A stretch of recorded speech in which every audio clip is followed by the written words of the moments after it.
হর্ষিত রানা। অনেকে বলেন গৌতম গম্ভীরের হাত ধরে উত্থান ডানহাতি ফাস্ট বোলারের। কেকেআরের জার্সিতে সাফল্য ভারতীয় দলের দরজাও খুলে দিয়েছিল হর্ষিতের সামনে। আন্তর্জাতিক ক্রিকেটেও নিজেকে প্রতিষ্ঠিত করেছিলেন। বিশ্বকাপের ভারতীয় দলে ছিলেন হর্ষিত। কিন্তু বিশ্বকাপের প্রস্তুতি ম্যাচ খেলতে গিয়েই কেলেঙ্কারি। হাঁটুতে গুরুতর চোট পান। মুম্বইয়ে ভারতীয় ক্রিকেট বোর্ডের পুরস্কার বিতরণী অনুষ্ঠানের মঞ্চে হর্ষিতকে দেখা গিয়েছিল ক্রাচ হাতে করে হাঁটছেন। কপাল চাপড়াতে শুরু করেছিলেন কেকেআরের ভক্তরা। হর্ষিতকে আদৌ পাওয়া যাবে তো?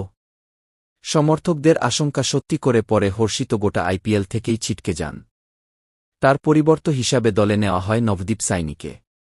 অথচ সোমবার দুপুরেই চমকে ওঠার মতো খবর দিল কেকেআর। বলা হল তিনি আসছেন।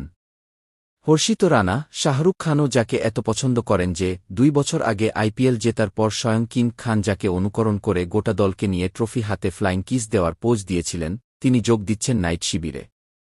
কেকেআর শিবির থেকে হর্ষিতের কলকাতা আগমনের ছবি শেয়ার করা হয়, যা দেখে উচ্ছ্বসিত হয়ে পড়েন নাইট ভক্তরা।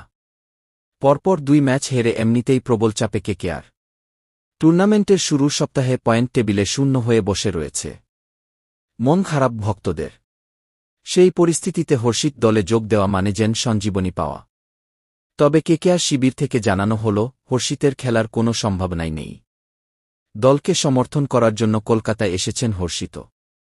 সোমবার পঞ্জাব কিংসের বিরুদ্ধে কেকেআরের ম্যাচ দেখতে ইডেনেও হাজির হলেন হর্ষিত।